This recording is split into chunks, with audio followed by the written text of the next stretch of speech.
Welcome to Ofofo Studio. My guest for today is Mohammad Farook from Color Tokens.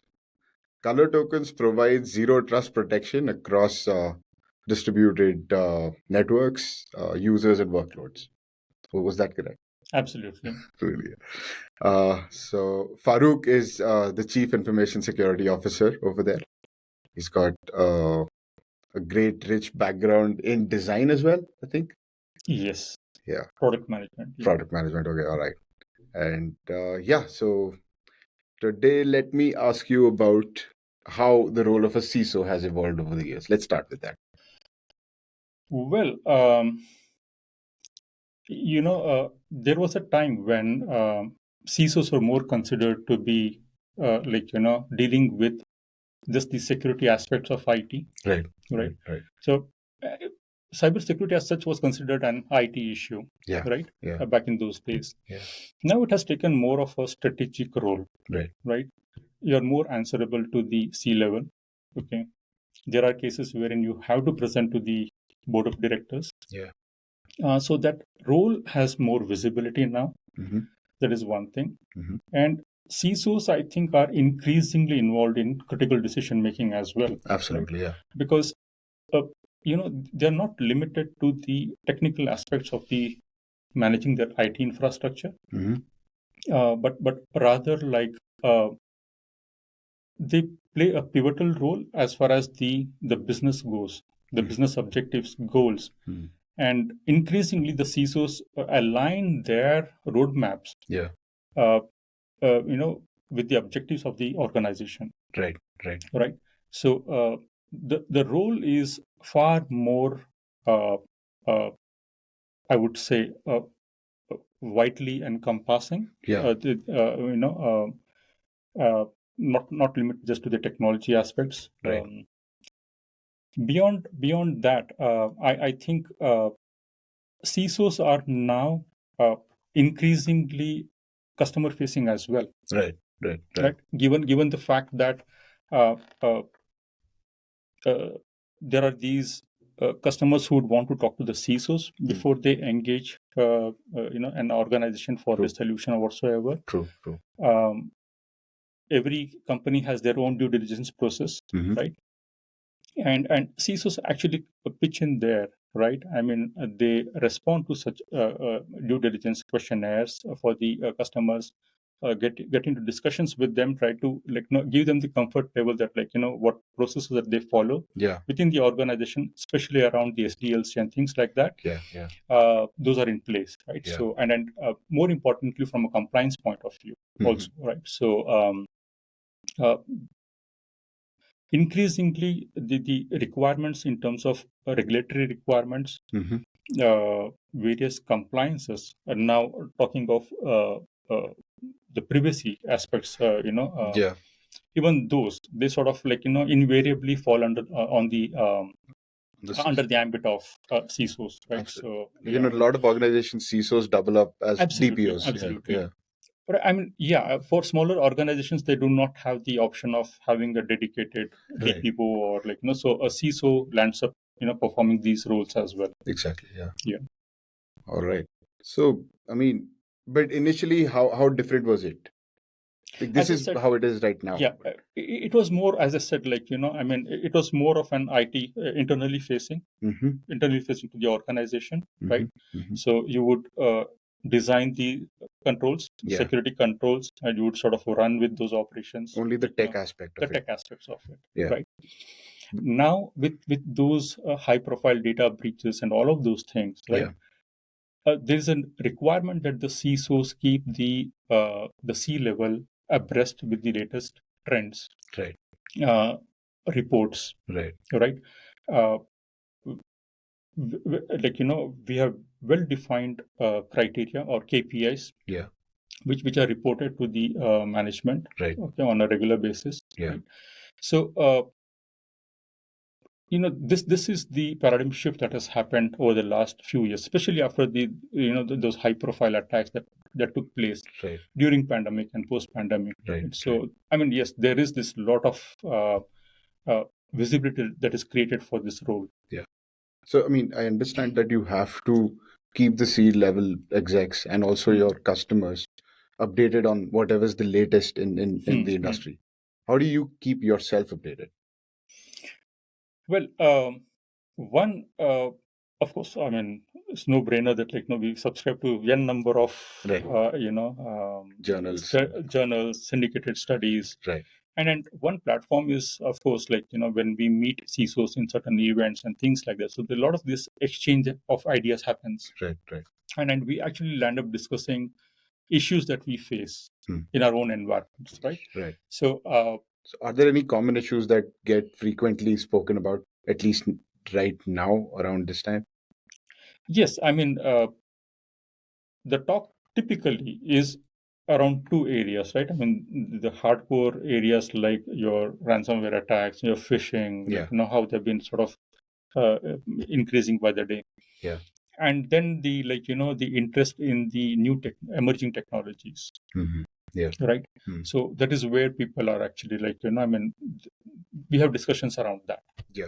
So with the emerging technology, I'm glad you brought that point up, but with so many connected devices, there's IoT devices, and also our cars, our homes, everything is vulnerable to some form of an attack, right? Correct. So is there anything that one needs to be prepared for as an organization in order to have good control over what information can be leaked out or what thing can be attacked? Well, I was going through certain reports and it, I sort of a little perplexed to know that by 2025 there would be about 75 billion devices, IoT devices that will be connected to the net. Right. Okay. Right. So you can imagine the attack surface there. Yeah, that's insanely huge. Yeah. Right. It's Yeah. huge. It's huge. Yeah. Right. So with that kind of infrastructure, and essentially now you may ask, so what is the problem? Yeah. Right? So they are devices. Yeah. But these devices are the potential pawns for the cyber criminals. Exactly. Yeah. So they would sort of launch so much more easier for them to launch their attacks. Right. Right. So and the reason for that is probably, at least now, I don't think there are any stringent guidelines or regulations that uh, you know um, uh, really standardize security aspects in these IoT devices. Yeah. Right. So there would be weak configurations which I'm sure would be exploited. Right. So yes, it could create provide a big opportunity for the cyber criminals to launch their attacks. See, I do acknowledge that IoT brings in a lot of flexibility, a lot of functionality, productivity, right? But along with that comes all these aspects, right? Which have to be addressed. Yeah. Okay. So I mean, when you're addressing them, often security measures they come with with customer experience being traded off. So for any security measure to be implemented, there is a definite hit in the consumer experience that that customers have to face. So how do you balance those two? Yeah, so here I would say my customers are my the employees of the organization, right? From the internal customers, right? And it's a very valid point that you're making. Just imagine the case where the users have to enter their password several times for different applications. Right. So obviously that would lead to people writing down their passwords, or having very weak passwords, right? So this has to be really balanced out. Okay. And as much as possible, I believe that all the security controls should work transparently in the backend, the background. Okay. So users should not be aware of that. Right. Okay. Just to give an example, single sign-on. Yeah. Right. I log in once, and then based on my permissions, my roles that have been defined for me. Yeah. have access to certain applications. Correct. Right. Right. So that would enhance the user experience. Right. Right. So it is sort of like really a balancing act that Yeah. one has to do. Okay. For instance, allowing using long phrases as passwords, which are much more easier to remember. That's a good point. Yeah. Right. Yeah. So such things should be, wherever possible, should be made available to people. Okay. And context based. See, I mean, all these controls require a lot of investment. Okay. Yeah. Where possible, Yeah. like you could have MFA, which is sort of like context based, depending on from where you are accessing and things like that. Yeah. But it's a very valid thing that yes, there has to be a balance between the user experience and the security. Yeah. And one aspect that plays a very important role here is the user awareness as well. Okay. Right. If your folks are aware, they're security conscious, right, they would not mind sort of course, going that little extra mile to ensure that everything is secure. How do you increase that awareness? Well, that is a big pain point, honestly. I mean, I don't want to mince my words here, but it is a pain point. Right. And one primary reason for that is also the churn in the industry. Yeah. Right. True. I mean, we do have this annual programs, like we observe the month of October as Cybersecurity Month and all of those things. We have these quiz programs, simulations, all of those things, right? Yeah. But eventually what happens is, like, given the churn in the industry, right? I mean, you sort of take efforts to like create that awareness, but then like there is fresh blood always coming into the system, right? So like again, it has to start over and over again, right? So for me, the user awareness as such, okay, it has to be a very structured approach. Right. You have your formal programs, right? Yeah. In terms of your trainings, your awareness campaigns, your phishing simulations, etc. So all of those things are there. Yeah. But beyond that, to really have an effective awareness culture within the organization, I think something like human behavior detection and response, right. Something like that has to be implemented, which would actually help the users uh, uh, or actually help them guide in case they're doing something wrong, right? For instance, some user is going and clicking an adult site, right? So you would get a pop-up message on the screen saying that you're not allowed to. This is not the policy of our company. Correct. Right. You cannot use the company Machine or assets to sort of access these kind of stuff. Right. So that would get more registered in the users also, right? Right. So the next time they would be like wary of doing such thing. Yeah. So that I think is very, very important. But that's still a reactive approach. What I mean by that is, like, the user is doing something, and then they're being told, okay, this is not something that you should be doing. Correct. What do you do in order to enhance? To ensure that they don't do it in the first place? Yeah, so the structured programs, right? They sort of come in handy. Like, you have this awareness. So typically what we do within Color Tokens is, like, we have these regular awareness campaigns that we carry out. Right. Okay.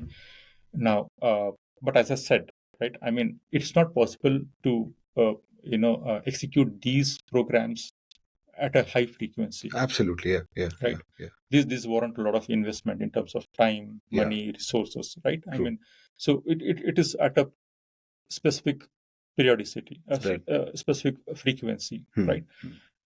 So yes, I mean, to a great extent that actually helps. But does that, what happens is also, like,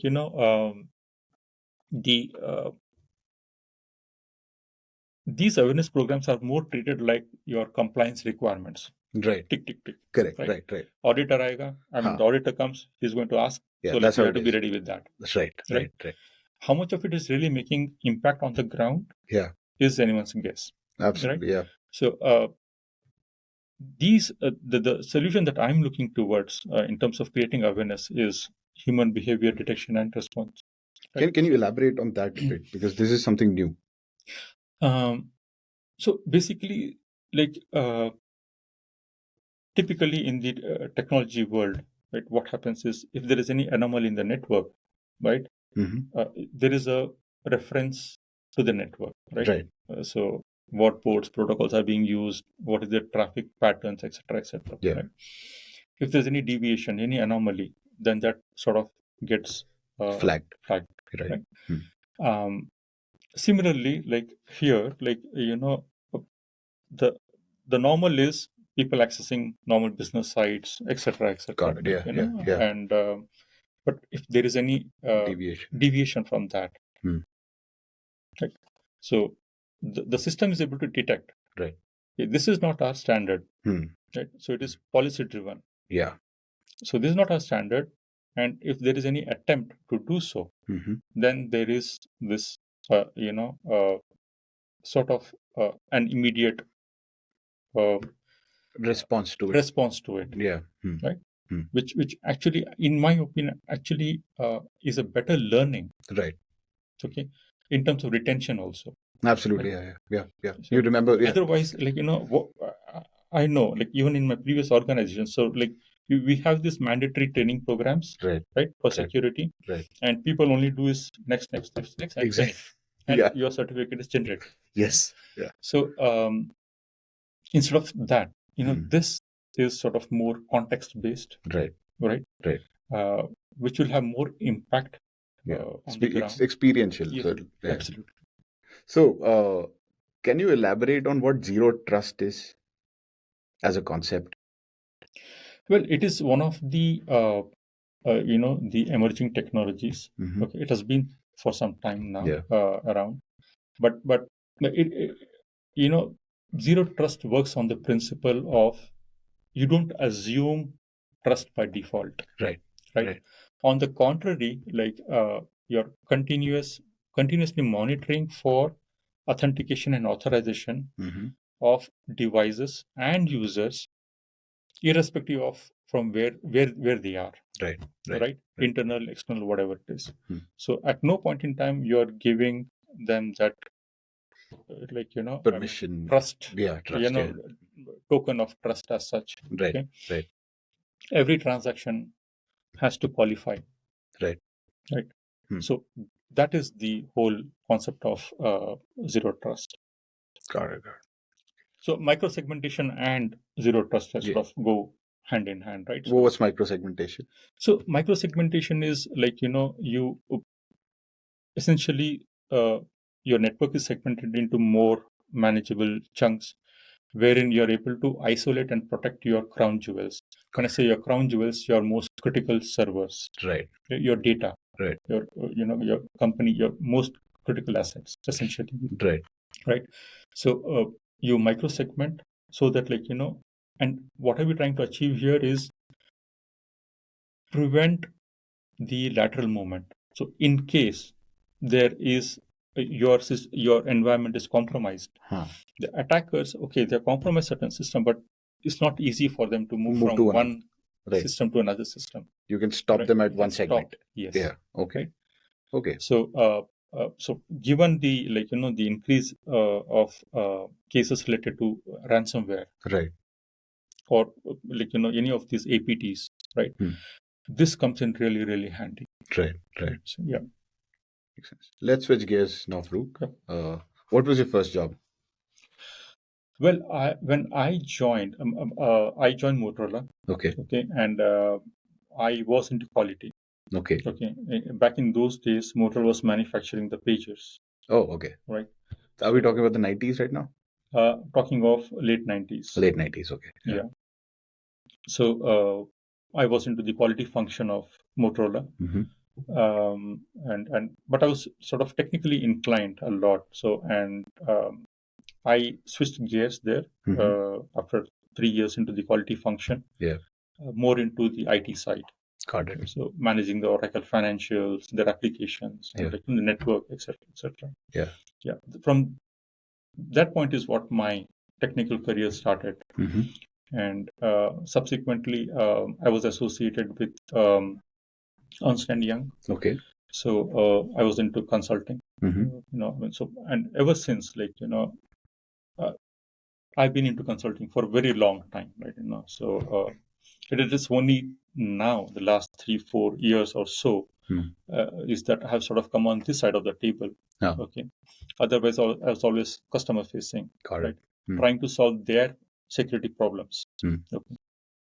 So subsequent to EY, I was with HP, Hewlett Packard, where I was heading their ESS, or Enterprise Security Services, within the Global Delivery Center organization. And so we had the managed security services, the security consulting services, and the security engineering services, right? So all these three streams. Yeah. So this is what I was doing with HP.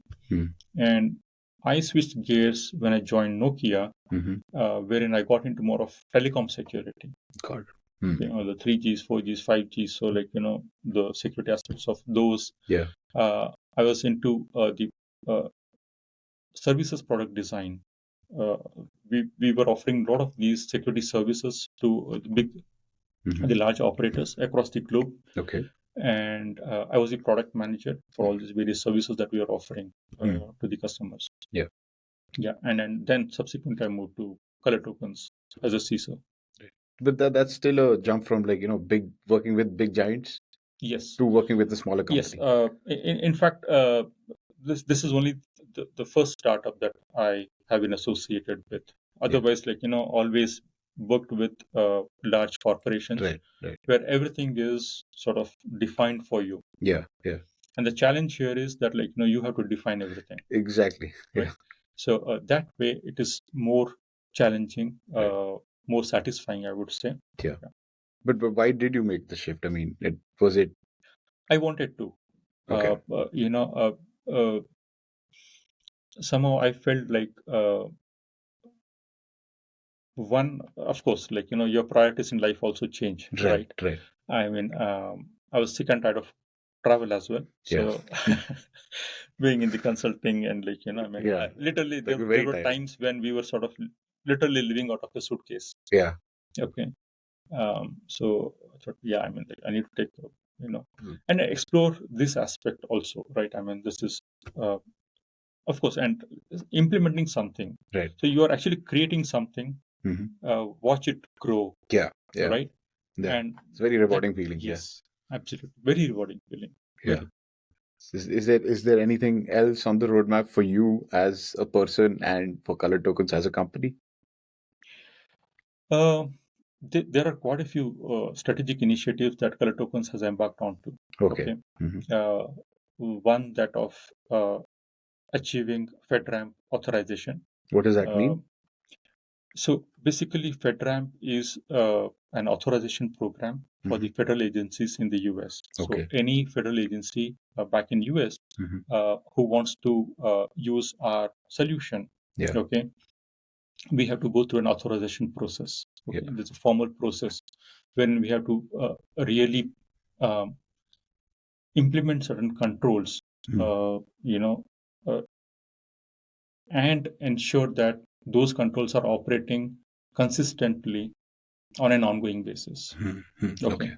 So this all might sound very simple, but actually, it actually involves a lot of rigor. Okay. Yeah. A lot of involvement, a lot of investment in terms of resources. Right. Okay. So this is one strategic initiative. The other thing, we are wanting to really focus on, given all this advent of privacy laws across the globe. Yeah. Privacy is another topic, right? Absolutely. We really want to ensure that we are delving deep into that. So that is another thing that we are taken up on ourselves. Yeah. For me individually, ensuring that all these frameworks are operating in an integrated fashion. Right. Uh, you know, is the biggest I would say my objective or goal or whatever, right? So I want to see all these frameworks working together Right. as one cohesive unit. Yeah. Okay. Yeah. And for that, I have created within Color Tokens something called as IMS. Okay. Or integrated management system. Okay. Mm-hmm. Wherein we don't necessarily manage every framework separately. Okay. For instance, ISO or a SOC, right, or a GDPR. Huh. We don't sort of manage them separately. Rather, it's all put under one umbrella, and the controls we sort of just do the cross linking or cross mapping. Wow. Okay. Right. So, because it is, we will have to work smart. Right. There's no point in working hard, right? I mean, in the sense, it warrants a lot of resources, a lot of Right. investment in tools. Right. Right. So, this approach really sort of brings down the need for these kind of investments, at least in terms of resourcing, right? Absolutely. So, And it's very convenient for leadership as well. I mean, yes. Yeah, like having all of that under one roof. I mean, Under one umbrella, yes. That would be amazing, Farouk. Yeah. So, Farouk, what are some of the most significant threats that businesses face today, and what can be done to successfully mitigate them? Well, talking of the threats, the trends, the current trends. Yeah. I mean, it's no brainer. I mean, any study you pick up, you see that you have ransomware attacks, phishing attacks, Right. APTs, Right. malware. So I put all these things into one bucket. Okay. Right. Talking of phishing in particular, I was going through certain studies, and I found that there is an increase of about 400% in the phishing attempts. Yeah. Right. In the first half of 2023. Wow. Right. So that is a significant jump. Yeah. And I have experienced it myself. Okay. So the number of emails that we receive, phishing emails that we receive, has really sort of jumped. Okay. That is one. Ransomware, on the other hand, it has increased by about 40%. Yeah. Okay. And gone are the days when the cyber criminals were happy with few thousand as the payment, but now they want in millions in Bitcoin. Right? Yeah, absolutely. Yeah. And they are willing to accept payments in Bitcoins, right? Which is very nice for them. And I mean, to make things even more interesting. Yeah. Now, cyber criminals can actually subscribe to a service which is called ransomware as a service. Okay. So they can actually use the services of some, set of cyber criminals. Yeah. So that they can launch attacks and things like that. Absolutely. We were going through some of the listings on dark web earlier, and apparently for $250 or something like that, you can take down any small medium business. Yeah. Absolutely. So what can small and medium businesses do in order to enhance their cybersecurity posture? Because it's that easy. For $250 on the internet, you can be taken down. It is. I mean, talking of the medium and small organizations, right? Particularly, for them, resources are hard to come by. Right. I think they will have to adopt strategies that really make sense to them from business point of view on the ground. Okay. For instance, the adoption of zero trust. Okay. So zero trust approach is something that today, I mean, has to be adopted. I'm not saying this because Color Tokens is into that space, but really the micro-segmentation, which goes hand in hand with the zero trust security approach. Yeah. This is where I mean,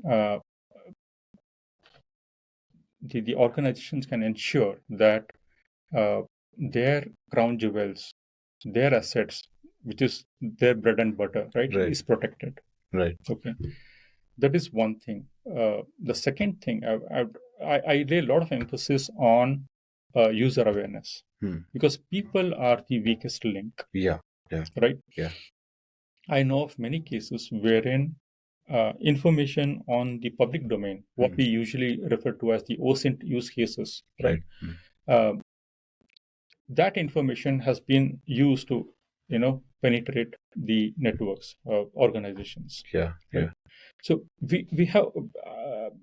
I know certain companies. I mean, the engineers sort of put their credentials into the code and leave it on the their GitHub and so I mean that is a gold mine to the cyber criminals, right? Right. So I think user awareness is something that I can't stress more on. Right. Okay, that is something that has to really and beyond this, I think have a very mature and realistic risk management strategy. Right. Okay. Today we know that, just going by the Pareto principle, right? Yeah. The 80-20 rule. 80-20. Yeah. So 20% of the efforts, vulnerabilities, okay, or rather, yes, 20% of vulnerabilities cause 80% of the issues. Attacks. Yeah. Okay, attacks. Right. So if those are plugged, right, okay, we would have a far more secure environment. right, You need to prioritize the risks. yeah, Right. Yeah. So if you are able to identify those 20 top risks, right, which are going to address 80% of the issues in your environment, that is a big achievement in itself. yeah, it's Right. easier said than done. It's easier said than done, of course. Yeah. But as I said, it has to be very pragmatic. Absolutely. It has to be on the ground. Right. Yeah. So, Farouk, what are some of the emerging trends which are not essentially related to cybersecurity, but you can see them impacting the landscape as they come, like, generative AI or people working remotely, things like that? I would rather stick to cybersecurity because there are a lot of emerging trends there. Okay. Yeah. One, as I mentioned to you, the zero trust approach. Right. So that is something that is really catching up. Okay, that is one thing. Secondly, I really want to say that AI and machine learning. Yeah. Okay, the use of AI and ML in cybersecurity sort of has really increased a lot. Right. In the recent past. Right. Be it for threat detection, anomaly detection, or behavioral analysis, right? So AI and ML is sort of really coming into play in cybersecurity space, and this is really an emerging trend now. Right. Okay. The other trend is in terms of XDR, extended detection and response. Okay. Wherein the events from various sources within the network sort of correlated, okay, and real visibility is provided, to the administrators. Okay. Right? Okay. So that is one very nice trend that is sort of taken place. And given the advent of privacy laws and things like that, in the recent past, homomorphic encryption is another emerging area where the you compute the encrypted message without decrypting it. Oh, okay. So what purpose does it serve? It's like essentially your ciphertext, you're computing, you're processing that. Yeah. Okay. Yeah. But without reading anything. Right. Okay. Right. So I didn't know it was possible. Yeah, it is. So now it is. Okay. So, and that is the emerging trend. Right? So technology rather. Yeah. So you would your privacy information then can be sort of worked on. Yeah, I mean it would not be exposed. Right. Without being exposed. Yeah. So that would be kept under wraps. Got it. Okay. Got it. So then you will not be under the pressure that I'm sort of outsourcing Yeah. right? Yeah. So what do I do? Right. So this would be the practical application of homomorphic encryption. The other trend that I really see is in terms of secure DevOps. Okay. Okay. Yeah. And shift left security approach. Yeah. Okay. Yeah. Wherein you are integrating your DevOps into your pipeline. Your security aspects into the DevOps pipeline. Okay? Right. So and you are also moving left in the sense that you're trying to incorporate security aspects into your code from day one. Yeah. Rather than it being an afterthought or an autopsy at a later point in time. Right. You are incorporating that into the DNA Right from of the start, the software itself, right? So this is what we call as security by design, and so is true for privacy by design as well, right? So even for the privacy aspects. So Farouk, I'll ask you some would you rather questions, okay? So there'll be like the binary, two choices, you choose one. Yes or no? No. Answers are not binary. The questions are. Okay. Yeah. Okay. Would you rather have unlimited knowledge in one specific field or a broad understanding of many subjects? A broad understanding of many subjects, jack of all trades. Yeah. Spoken like a true entrepreneur. Would you rather be able to speak and understand all languages or be a master of every musical instrument? I would go with languages. Why is that? Somehow I got flair for languages. Okay. I try to learn many languages, so yeah. Okay. The ability to time travel to the past or the future, you can do it only once. Where do you go? Past. Where? Probably Egypt. Egypt. To see the pyramids being made? No. Then, is there a specific era that you would want to go in? To probably see Cleopatra. Would you rather live in a world where everyone's thoughts are audible or where everyone's emotions are visible? Neither of them. Neither. They both sound like nightmares. Yeah. All right. The power of invisibility or the ability to fly? I think being invisible would be nice at times. So what would you do? Of course, I come from security profession, right? So I don't have to tell that. You'll have to put up anti-Farook measures. All right. Would you rather always know the truth but never be able to lie, or always be able to lie but never know when someone is lying to you? That's complicated. I don't think that goes with humans, right?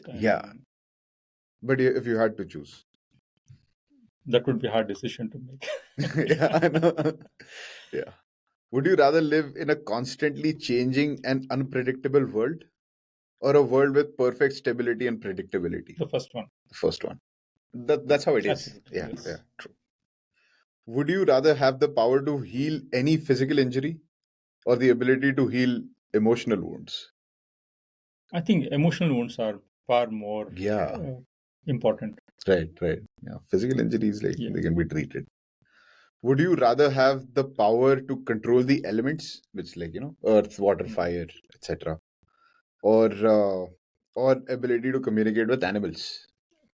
I would rather say communicate with the animals. With the animals, yeah. Would you rather experience the past for one day or visit the future for one day, but you can't interact with anyone or anything? Are we still sticking to Egypt? Yeah, I will take that. Okay. All right. What do you have for breakfast, Farouk? Well, what did I have for breakfast? Yes. There's something called as, you heard of omelette? Omelette, yeah, of course. Yeah. So there's a variation of that. It's called munglet. Munglet. So without eggs. Oh, okay. Right? Vegan omelette. Vegan omelette. Yeah. So basically made from mung dal. Yeah. Yes. It's very, very hipster. Yeah. All right. So, can people reach out to you for advice? Absolutely. Whatever little I can, I'm sure I can help. All right. How do they reach out to you? You can reach out to me on LinkedIn. Okay. they can drop me a note on email. And if someone is interested in color tokens? Well, I mean, I'll be more than happy to put them onto my sales organization. All right. So, yeah. So they can just reach out to you via the Absolutely. website. Yeah. They can reach out to me and I'll sort of channelize them to the sales organization. Okay. Farook, it's been an absolute pleasure. Wonderful. Thanks for being on the show. My pleasure being here. Thanks. Thank you, Angad.